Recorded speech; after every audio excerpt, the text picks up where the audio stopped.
This is John, and with the help of ever-ready flashlight and AA battery, he managed to survive the devastating disasters ever occurred here in the Philippines. How did he do it?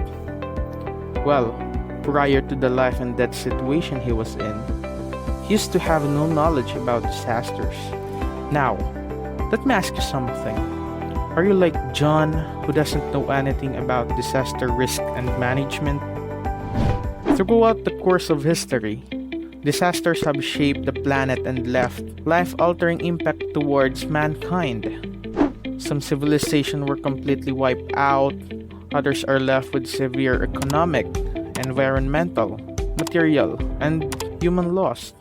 Despite the unforgiving wrath of typhoon that John faced, he was lucky enough to survive with the help of ever-ready flashlight and AA battery. Regardless whether it is natural or man-made, disasters can really cause human suffering, Disasters are really bad, huh? John thought. He became curious about learning how to manage himself in face of a disaster. He wanted to know the necessary knowledge about disasters so that he is better informed. But to understand disaster and why it is so important, we must first look at how disasters happen in the first place. Disasters first start off as a hazard, a possibility of future occurrence that is either natural or human-induced. Natural hazards are those involved in the phenomena of natural processes such as earthquakes, volcanic eruption, tsunamis, or landslides. They occur regardless of the presence of the human, while on the other hand, human-induced hazards are caused entirely by human decisions and activities. Examples of these are pollution, nuclear activity, toxic waste, human accidents, or warfare. Very interesting. John wondered. All the possible events and scenarios we call hazards are what make a disaster happen. But wait, if you think like John, you'd be very misinformed. This alone do not make a disaster occur. They are merely suggesting that something dangerous could possibly occur, hence why they are called hazards. Hazards escalate into a disaster if there is a vulnerability and exposure involved.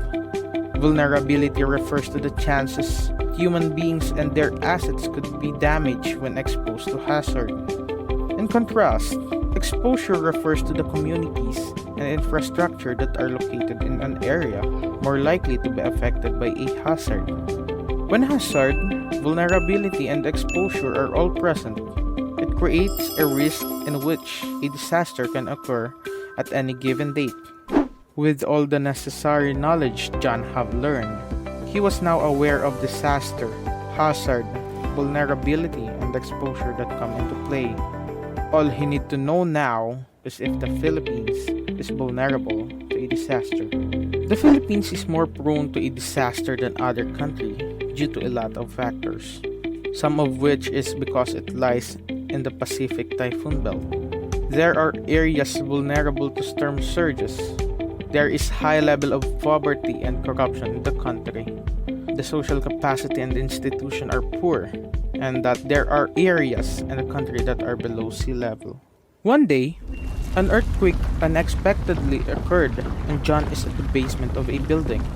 John wouldn't have known this would happen, but because he is a well-informed student, he was aware of what to do, and with the help of ever-ready flashlight and a AA battery, he managed to find his way out of the building after the earthquake happened, despite having no electricity.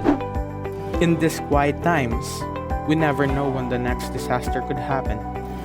Ever-ready's bright and long-lasting flashlight now comes with a AA heavy-duty battery, the perfect essential equipment to brighten up the dark as well as your life. So what are you waiting for?